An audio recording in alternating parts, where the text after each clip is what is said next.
Hello everyone, in this video I'm going to show you how you can create a variable hotkey using a value in a variable to run the hotkey, and also show you a quick graphical user interface or GUI to show you how that function can be used in reality. If you are interested in this video, please continue watching.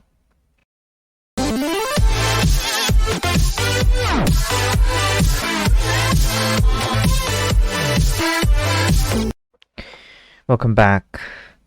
So the way you create a variable hotkey is by using a value in a variable as a hotkey in this way. So I'm going to go ahead and create a variable called my variable hotkey and then assign it a value of f2, and then subsequently I'll go hotkey. This is the command to create the hotkey using the variable.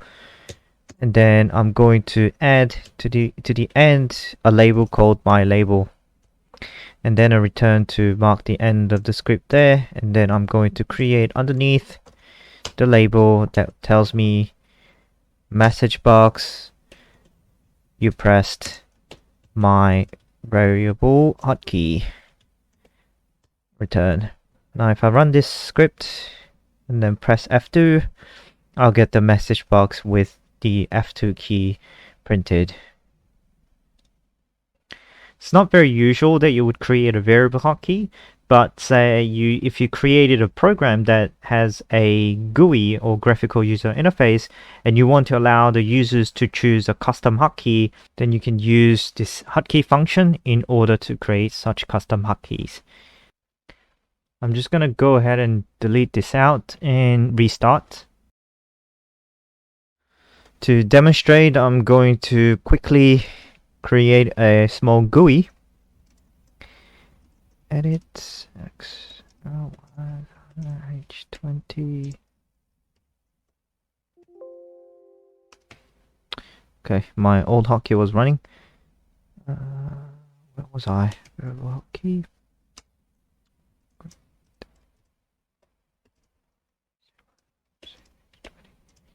Update hotkey. Call this update hotkey, and then I'm gonna create another button. Call this remove hotkey and remove hotkey. GUI minus minimize box. This removes the minimize button on my window. GUI show and width of 120, height of 60, and return. And I'm going to create the label called update hotkey. GUI submit no height hotkey and escape character backtick and tilde sign, so my key goes through.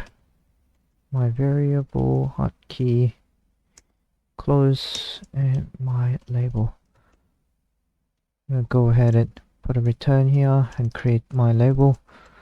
And let me just call this message box hotkey worked and return.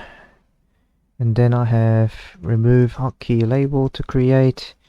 GUI submit no hide, and it's basically gonna be like this.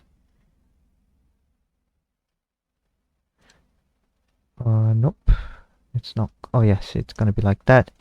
And then go off to turn off the hotkey, and then go message box hotkey removed and return. And also I'm just gonna add a message box here to notify that the hotkey has been updated.